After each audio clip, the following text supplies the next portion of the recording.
नमस्कार, नीतीश कुकिंग में आपका स्वागत है। फ्रेंड्स, जन्माष्टमी व्रत या उपवास के लिए आज मैं लेके आई हूँ आपके लिए साबूदाने के चीले। बहुत ही कम इंग्रेडिएंट लगते हैं, बहुत ही जल्दी तैयार हो जाते हैं और बहुत ही खाने में स्वादिष्ट होते हैं। आप ज़रूर इनको ट्राई कीजिएगा। तो चलिए नया फ्लेवर टेस्ट कर लेते हैं। सबसे पहले मैंने ये 2 मीडियम साइज़ के आलू लिए हैं और इन्हें उबाल लिया है। और इन्हें उबाल करके हम सबसे पहले इनको ग्रेट कर लेंगे। इससे क्या होगा कि जो हमारे चीले का बैटर है ना, एकदम फाइन बनेगा और चीले बनाने में दिक्कत नहीं आएगी। तो बस इन आलूओं को ग्रेट करके रख लीजिए। अब 1 कप साबूदाना मैंने भिगोया है कम से कम 2 घंटे के लिए। और इस 1 कप साबूदाने से आप 7-8 चीले बना सकते हैं। तो आप क्वांटिटी उसी हिसाब से ले लीजिए। देखिए, साबूदाना बहुत अच्छे से बढ़िया से भीग गया है और अच्छे से दब रहा है हाथ से। तो कम से कम 2 घंटे साबूदाने को ज़रूर भिगोइए। अब उसके बाद इसे हम ट्रांसफ़र कर देंगे मिक्सी के जार में, क्योंकि हमें चीले का बैटर बनाना है। जितने कप आप साबूदाना लेंगे उतना ही हमें इसमें पानी डालना है। मैंने 1 कप साबूदाना लिया था, तो मैं 1 कप पानी यूज़ कर रही हूँ। अब इसके बाद इसे मिक्सी में अच्छे से ग्राइंड कर लेंगे। फाइन पेस्ट बन जाना चाहिए। ये देखिए, मैं आपको दिखाती हूँ कितना बढ़िया पेस्ट बन गया है, एकदम स्मूथ। इडली का जो बैटर होता है ना, उससे भी ज़्यादा अच्छा लग रहा है, एकदम सफ़ेद होता है ये, बहुत ही सुंदर लग रहा है। बस अब इसे ट्रांसफ़र कर देती हूँ मैं एक बाउल में, और इससे आपको अच्छे से इसकी कंसिस्टेंसी भी पता चल जाएगी। थोड़ी सी गाढ़ी हो तो पानी मिला लीजिए। देखिए, लग रहा है ना कितना खूबसूरत, एकदम सफ़ेद रंग का, बहुत ही सुंदर चीले बनने वाले हैं इससे। अब इसमें डाल दीजिए आधा चम्मच काली मिर्च का पाउडर। जो व्रत में खाते हैं वही हम सब चीज़ डालेंगे। नमक डालेंगे स्वाद के अनुसार। मैं ये सेंधा नमक का यूज़ कर रही हूँ। आप लाल मिर्च खाते हैं तो वो भी डाल दीजिए। थोड़ी सी मैंने डाल दी है बारीक कटी हुई हरी मिर्ची, बारीक कटा हुआ हरा धनिया और 2 इंच अदरक का टुकड़ा, जिसे मैंने ग्रेट कर लिया है। बस अब इस बैटर को हम मिक्स कर लेंगे। वैसे तो मैंने सभी इंग्रेडिएंट्स वही लिए हैं जो व्रत में खाते हैं, लेकिन फिर भी इसमें से भी आप कुछ नहीं खाते हैं तो स्किप कर सकते हैं। देखिए, ये बैटर एकदम परफेक्ट बन गया है। आप थिकनेस इसकी देख लीजिए, थोड़ा पतला हो थोड़ा गाढ़ा हो तो कोई दिक्कत नहीं है। अब जो आलू हमने बॉईल किया करके रखा था ना, वो भी इसमें डाल दीजिए।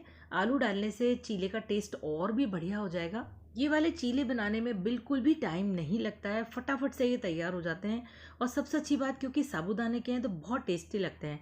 थोड़ा बैटर मुझे गाढ़ा लग रहा था तो मैंने हल्का सा पानी डाल लिया है। अब बैटर बिल्कुल परफेक्ट बन चुका है। तो अब इसके लिए हमें चाहिए नॉन स्टिक का तवा। जैसे आपको पता है साबूदाना बहुत स्टिकी होता है, तो नॉन स्टिक ही चलेगा इसमें।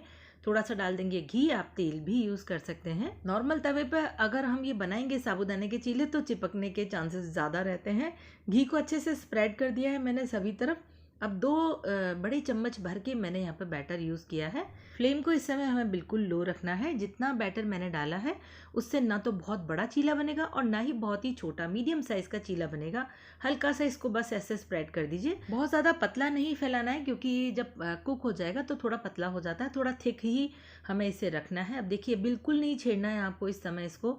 ये इस समय अभी पलटने में नहीं आएगा बिल्कुल भी। फ्लेम मीडियम से हाई के बीच में रखनी है आपको। जब ये देखिए इस तरह से जगह छोड़ देगा अपने आप ही, कैसे सरक रहा है तवे पर बहुत इजीली। और जो इसकी एजेस है ना, थोड़ी थोड़ी आपको क्रिस्पी सी दिखने लग जाएंगी, ब्राउन ब्राउन सी दिखने लग जाएंगी। इसका मतलब ये कि नीचे से ये अच्छे से कुक हो गया है और तभी हम इसको पलटेंगे। अब देखिए, मैं इसको थोड़ा सा उठा रही हूँ तो मुझे लग रहा है नीचे देख करके कि थोड़ा सा ये नीचे से फ्राई हो गया है, ब्राउनिंग आ गई है। बस अब इसको इस समय हम पलट देंगे। तो ये देखिए, मैंने इसको पलट दिया है और ये बहुत ही ज़्यादा सुंदर दिख रहा है देखने में। ब्राउनिंग अच्छे से हो गई है इसमें। बस ऐसा ही हमें चाहिए। नीचे से भी ये बहुत बढ़िया कुक हो गया है। ये देखिए, मैंने इसको पलट के दिखा दिया आपको।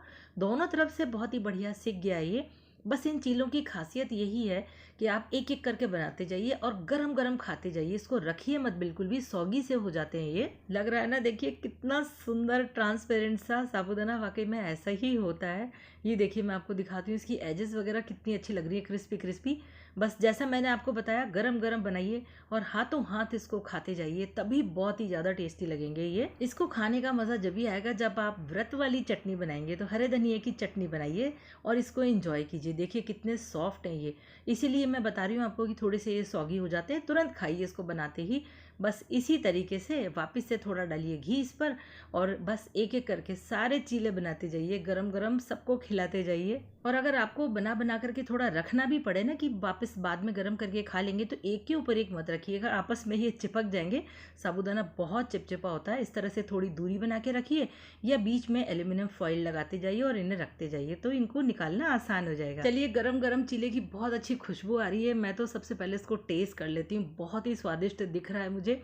और हरे धनिए की चटनी भी मेरी बहुत ही बढ़िया बनी है। आवाज़ आ रही है ना आपको इसकी एजेस की? देखिए कितनी क्रिस्पी इसकी एजेस है, इसीलिए खाने में इसको गरम गरम ही मज़ा आता है। बस तो अब आप इसे किसी भी व्रत में बनाइए, नवरात्रि के व्रत हों, आपके प्रदोष के, 11 के, कोई से भी। फिलहाल तो जन्माष्टमी का व्रत आ रहा है, तो ज़रूर बनाइए। मेरी रेसिपी दूसरों तक ज़रूर शेयर करना। मेरे चैनल को सब्सक्राइब जरूर कर लीजिए। वीडियो को लाइक करना मत भूल जाना कहीं। चलिए, बाय बाय।